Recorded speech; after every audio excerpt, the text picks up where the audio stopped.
போறோம்னா நம்மளோட அழகான இந்த ஃப்ரிட்ஜ் 2 தான் பார்க்க போறோம்.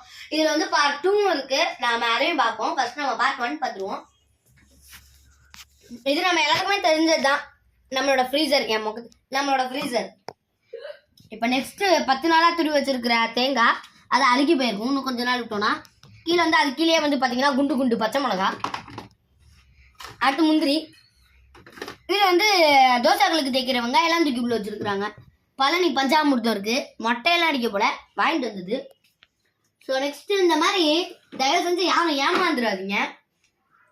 மகாவீர் ஐஸ்கிரீம் டப்பா, இந்த மாதிரி சாக்லேட் டப்பா, ஐஸ்கிரீம் டப்பாலாம் ஃப்ரிட்ஜுக்குள்ள வச்சிருந்தா தயவு செஞ்சு யாரும் ஏமாற வேண்டாம். ஏன்னா அதுக்குள்ள கருவேப்பிலை கொத்தமல்லி அது பச்சை மிளகா தான் இருக்கும். அடுத்து தோசை மாவு இருக்குது. அடுத்து இந்த பிக்கிள் இருக்குது. அடுத்து காப்பி தூள்.